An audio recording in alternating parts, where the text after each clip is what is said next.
Hello guys, welcome to my YouTube channel Medi Math Classes. देखो, आज बात करने वाले हैं हमारे पास जो चैप्टर नंबर 4 है इसके बारे में, जिसका नाम है linear equation in two variables. सबसे पहले है ना जो चैप्टर है, ठीक है, हमें चैप्टर के नाम का मतलब पता होना चाहिए। जो चैप्टर का जो नेम है उसका मीनिंग क्या निकल के आता है, ठीक है। लेकिन उससे पहले हमें समझना है कि जो इक्वेशन है वो क्या होती है। देखो, हम क्या करते हैं, हम ना डेली लाइफ में कुछ ना कुछ ऐसे काम जरूर करते हैं जिससे हर दो काम के बीच में ना एक संबंध बनता है। जैसे मान लो कि तुम गए मार्केट, ठीक है। अब ये जो मार्केट गए हो, मार्केट जाने पे क्या होता है, तुमने कुछ ना कुछ सामान जरूर खरीदा होगा, ठीक है। जो भी सामान तुमने खरीदा मार्केट से, ठीक है, सपोज कर लो तुमने वो 7 किलो खरीदा है, ठीक है। अब तुम्हें उसकी जो कीमत है पता नहीं है, तो उसकी कीमत को मैंने एक्स मान लिया। और जो दूसरा जो सामान हमने खरीदा है, ठीक है, वो तुमने खरीदा 10 किलो, ठीक। और उसकी कीमत नहीं पता, हमने उसको वाई मान लिया, ठीक। लेकिन मुझे पता है टोटल जो खर्चा हुआ है वो 1200 रुपये का हुआ है, ठीक। तो इसका मतलब क्या है, देखो, एक संबंध ये रहा, ठीक है, एक संबंध ये रहा, ठीक। तो दो संबंध तो मेरे ऐसे बनेंगे, हाँ ठीक है, इस तरीके से जो जो भी रिलेशन है वो बनना बन ही जाएगा, ठीक। तो जब भी हम किसी भी एक कांस्टेंट को, मतलब गिनती को, और एक वेरिएबल को एक साथ लिखते हैं, हम उसी को क्या बोलते हैं, इक्वेशन कहते हैं, ठीक है। अब इक्वेशन को ना हम दो पार्ट में डिवाइड कर सकते हैं कि हाँ भाई, जो इक्वेशन है इसको दो पार्ट में डिवाइड कैसे करना है, ठीक है। अब सुनो, जब भी हम इक्वेशन को दो पार्ट में डिवाइड करते हैं, सबसे इसकी इंपॉर्टेंट बात ये निकल के आती है, वो समझो एक बार, ठीक है। सपोज करो मैं इसके पहले दो पार्ट करता हूँ, ठीक है, इक्वेशन के।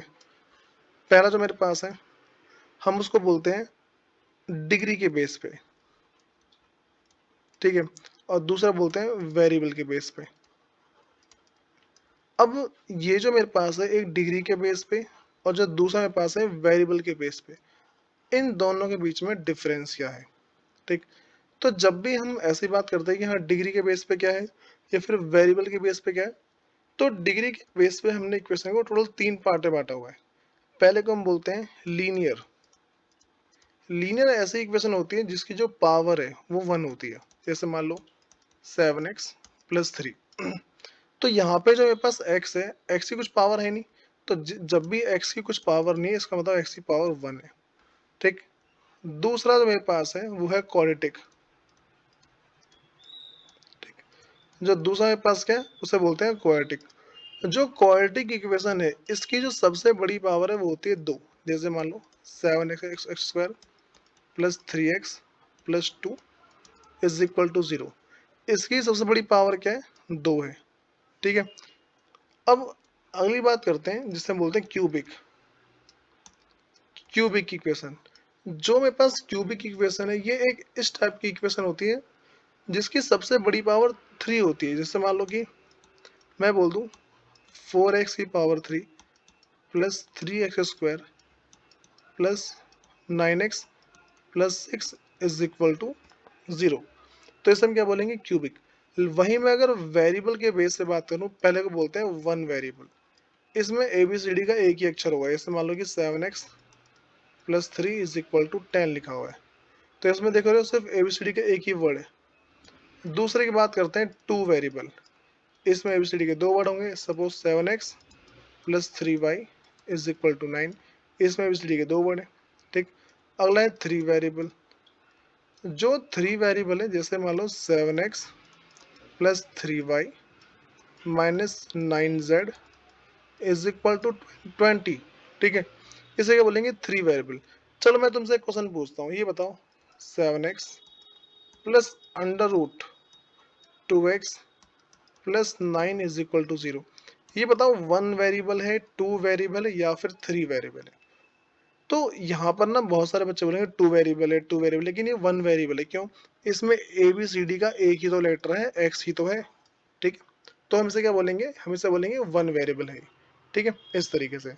अब दूसरी बात करते हैं, हम इस चैप्टर में ना जो पढ़ेंगे वो हमारे पास ना नॉर्मली क्वाड्रेटिक इक्वेशन की फॉर्म होगी, ठीक है, या फिर एक तरीके से मान लो इक्वेशन की फॉर्म होगी, ठीक, क्वाड्रेटिक नहीं होगा। अब समझो, हम क्या पढ़ रहे हैं, लीनियर इक्वेशन, मतलब कि जो पावर है उसकी 1 होगी, ठीक है।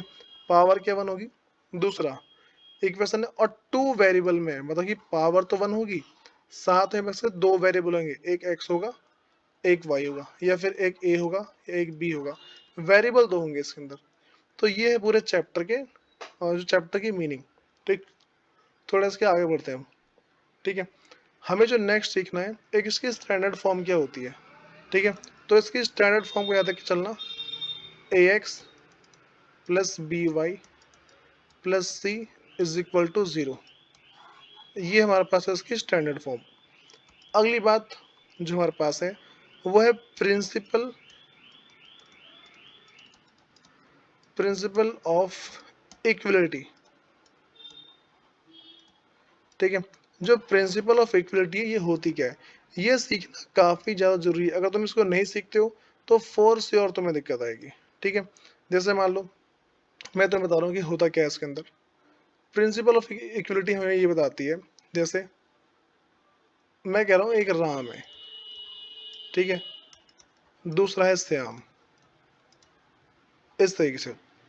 तो मैं कह रहा हूँ राम के पास जो पैसे हैं वो श्याम से, जो श्याम है, श्याम से 10 रुपये ज़्यादा है। ठीक, तो क्या बताओ दोनों बराबर हैं। मैंने क्या बोला, राम के पास जो पैसे हैं, ठीक, वो श्याम से 10 रुपये ज़्यादा है। ठीक है, मैंने ये बोला, तो दोनों बराबर तो है नहीं। दोनों को बराबर करने के लिए मैं क्या करूँगा, जो श्याम है उसको भी 10 रुपये दे दूंगा, या तो मैं इसको 10 रुपये दे दूँ, या फिर जो राम है, ठीक, या तो श्याम से राम से 10 रुपये ले लूँ, बात तो वही पड़ेगी। हमें दोनों तरफ बराबर करना है।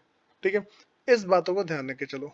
ठीक, दूसरी बात मैं तुमसे बोलता हूँ, सपोज करो मैं कहता हूँ कि एक है राम, दूसरा है राजू।